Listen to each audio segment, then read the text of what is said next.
Australia tiene una reputación difícil de ignorar. Es el continente donde las arañas parecen demasiado grandes, donde varias de las serpientes más venenosas del mundo viven en libertad, donde los tiburones patrullan las costas y los cocodrilos dominan ciertos ríos. Es un lugar que impone respeto casi automáticamente, pero lo interesante es que esa fama moderna es apenas una versión reducida de lo que fue en el pasado, porque si retrocedemos unos 50.000 años, la historia cambia por completo. La Australia antigua no solo era un lugar con animales peligrosos, era un continente habitado por gigantes, reptiles que superaban cualquier lagarto actual, marsupiales carnívoros que ocupaban el papel de los grandes depredadores y aves que alcanzaban la altura de una persona adulta. Incluso los animales que consideramos pequeños y curiosos, como los monotremas, tenían versiones mucho más grandes. Durante millones de años, Australia permaneció aislada del resto del planeta, y esa separación permitió que la vida evolucionara de una manera distinta, creando especies que no se parecían a nada en otros continentes. Cuando los primeros humanos llegaron, no entraron en un ecosistema familiar, llegaron a un mundo donde las proporciones eran diferentes, donde lo común era extraño y donde la naturaleza había seguido reglas propias durante demasiado tiempo. Entender esa Australia antigua es entender por qué el continente aún hoy conserva una identidad salvaje que lo distingue del resto del mundo. El primero en dominar aquella Australia antigua no era un mamífero gigante, ni un ave monstruosa, era algo mucho más primitivo y aterrador. La megalania, un lagarto colosal que podía alcanzar hasta 7 metros de largo y pesar más que muchos depredadores modernos juntos. Imagina un dragón sin alas, con escamas gruesas, musculatura pesada y una cola capaz de golpear con fuerza suficiente para derribarte antes siquiera de que entendieras qué estaba pasando. Moviéndose lentamente entre arbustos secos y llanuras abiertas, camuflado con el paisaje árido, casi invisible hasta el último segundo. No era un animal que necesitaba correr grandes distancias, porque su verdadera arma no solo era su tamaño, sino la estrategia. Acechaba, esperaba y calculaba. Algunos estudios sugieren que, al igual que el actual dragón de Komodo, podía haber tenido una mordida cargada de bacterias o incluso veneno, lo que significa que no necesitaba despedazar a su presa, bastaba una mordida profunda, una herida abierta, y luego simplemente seguir el rastro mientras la víctima se debilitaba poco a poco. Agotada, confundida, sabiendo que algo enorme la estaba siguiendo sin prisa. En ese ecosistema no tenía rivales reales. Estaba en la cima absoluta de la cadena alimenticia, cazando grandes marsupiales, canguros gigantes e incluso cualquier criatura que se moviera con suficiente descuido. Y lo más inquietante es que compartió territorio con los primeros humanos que llegaron al continente, lo que significa que en algún momento de la historia hubo personas caminando por esas tierras, sabiendo que un reptil más largo que una camioneta podía estar observándolos desde la distancia.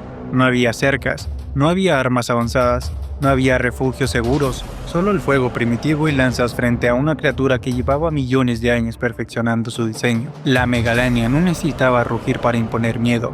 Su sola presencia convertía el paisaje en un territorio hostil, donde cada sombra podía ocultar el final, y lo más impresionante es que esta bestia no era una excepción en la Australia prehistórica, era solo el comienzo. Pero si crees que el verdadero terror venía solo de los reptiles, entonces prepárate, porque el siguiente depredador era aún más inquietante, el tilacoleo, conocido como el león marsupial, una criatura que no se parecía a nada que exista hoy. A simple vista podría recordarte vagamente a un wombat grande, o a un felino robusto, pero esa apariencia engañaba por completo. Este animal posee una de las mordidas más poderosas en proporción a su tamaño de todos los mamíferos que han existido, con dientes frontales afilados como cuchillas, diseñados para cortar carne con una eficiencia brutal.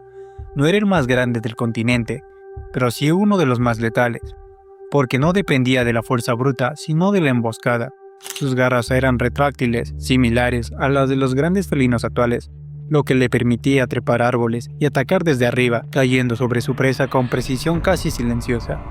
Imagina caminar entre árboles dispersos, pensando que el mayor peligro estaba en el suelo, cuando en realidad algo te observaba desde las ramas. A diferencia de la megalania, que dominaba por tamaño, el tilacoceo dominaba por técnica. Era rápido en distancias cortas, compacto, musculoso y estaba perfectamente adaptado para sujetar y desgarrar. En un continente donde muchos animales evolucionaron sin grandes depredadores placentarios, como los leones africanos o los tigres asiáticos, este marsupial ocupó ese rol con una eficiencia sorprendente. Era la prueba de que la evolución australiana no copiaba modelos del resto del mundo, creaba sus propias versiones, más extrañas, más especializadas y en muchos casos más extremas. Y mientras los humanos recién llegados intentaban comprender ese nuevo territorio, este cazador silencioso ya llevaba miles de años perfeccionando su método, convirtiendo cada rincón del paisaje en una posible trampa mortal. Entre todas esas criaturas imposibles había uno que rompía cualquier expectativa, el Diprotodon. No era un depredador, no tenía colmillos gigantes ni garras afiladas, pero su tamaño lo convertía en una fuerza de la naturaleza. Imagina un wombat, ahora imagínalo del tamaño de un rinoceronte, pesando más de 3 toneladas, caminando lentamente por las llanuras australianas, mientras arranca arbustos enteros para alimentarse.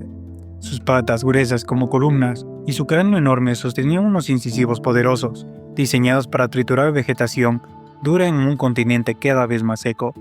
Cuando una manada de diprotodones se movía, la tierra literalmente vibraba bajo sus pasos y cualquier criatura más pequeña simplemente se apartaba de su camino. No necesitaba ser agresivo para imponer respeto, su tamaño era suficiente, pero precisamente por ser tan grande, también era un blanco. Necesitaba enormes cantidades de alimento y agua, y en época de sequía debía recorrer grandes distancias dejando huellas gigantes, marcadas en el barro, señales claras de su paso. Y ahí es donde la historia se vuelve interesante, porque para los primeros humanos que llegaron a Australia, esta bestia lenta y gigantesca pudo haber representado una oportunidad, una fuente inmensa de carne, piel y recursos. Un solo diprotodón podía alimentar a un grupo entero durante días, y así, el gigante que durante millones de años no tuvo verdaderos enemigos naturales, comenzó a enfrentar algo completamente nuevo. Cazadores que pensaban, que cooperaban y que aprendían rápido. Poco tiempo después de la llegada humana, el animal más grande de Australia desapareció para siempre.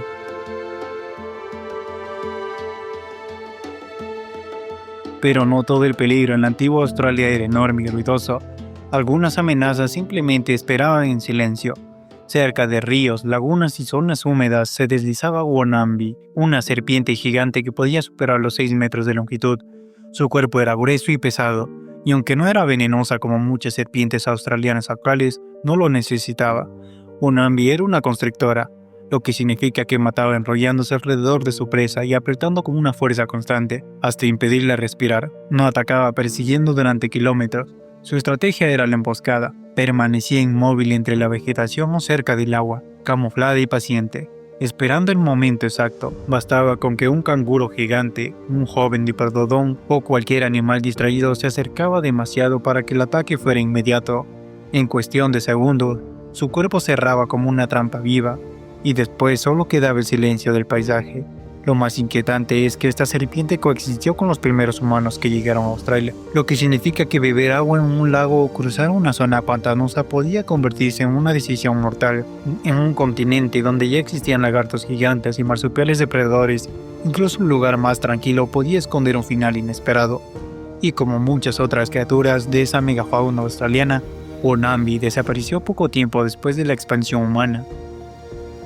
Si creías que los canguros eran inofensivos en la antigua Australia, eso no era tan seguro. Procoptodon no era un canguro cualquiera. Era el canguro más grande que ha existido. Podía medir casi 3 metros de altura y pesar más de 200 kilos. Pero lo que le hacía realmente extraño no era solo su tamaño, sino su apariencia.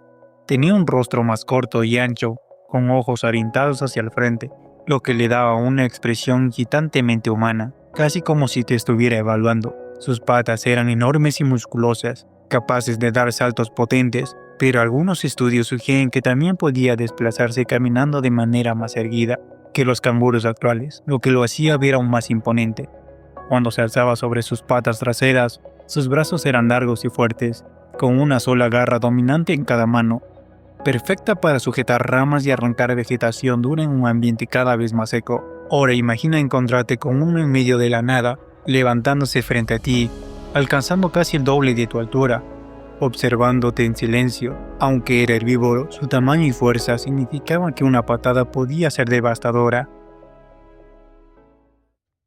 Genyornis fue una de las aves más impresionantes de la antigua Australia.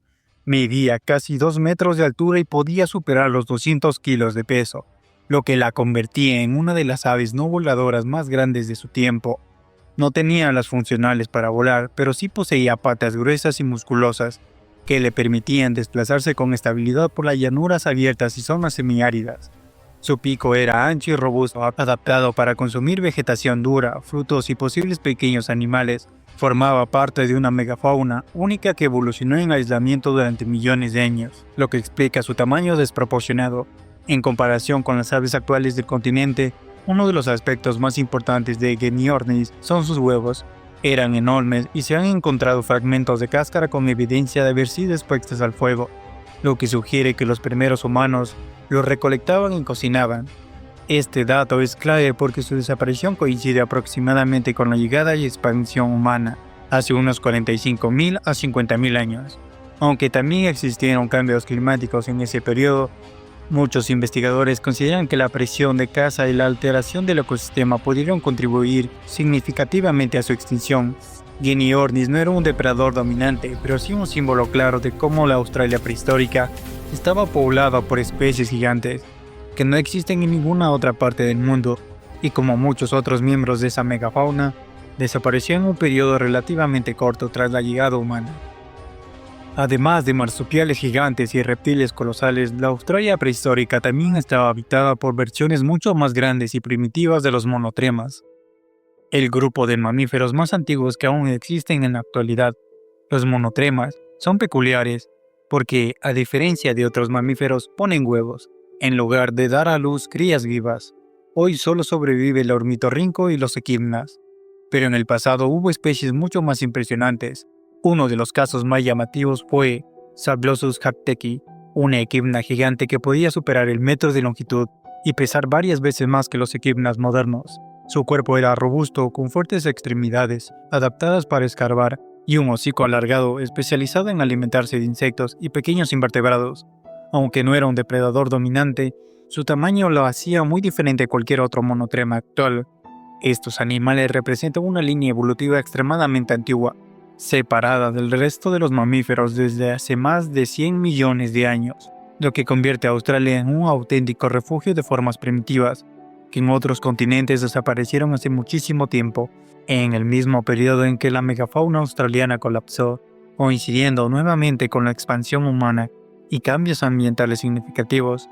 La presencia de monotremas gigantes demuestra que la antigua Australia no solo era un lugar de depredadores enormes, sino también de un laboratorio evolutivo donde sobrevivían linajes que en el resto del planeta ya eran historia. Y cuando observamos todo este panorama, lagartos gigantes, leones marsupiales, serpientes colosales, aves de 2 metros y monotremas enormes, la antigua Australia deja de parecer solo un lugar más peligroso y se convierte en algo mucho más interesante, un experimento evolutivo aislado durante millones de años. Allí, la vida siguió su propio camino, creando versiones únicas de depredadores y herbívoros, linajes que no existían en ningún otro continente, pero ese equilibrio, que tardó millones de años en construirse, la llegada humana coincidió con la desaparición de gran parte de esa megafauna. Y aunque el clima también jugó un papel importante, el impacto de un nuevo depredador inteligente alteró para siempre el ecosistema. Hoy solo quedan fragmentos fósiles y unos pocos descendientes pequeños que nos recuerdan lo que fue ese mundo perdido. La Australia actual sigue siendo extrema, pero es apenas una sombra de lo que alguna vez existió. Y quizás la verdadera pregunta no es por qué aquella Australia era peor, sino qué tan diferente sería el mundo si esos gigantes aún caminaran sobre la Tierra.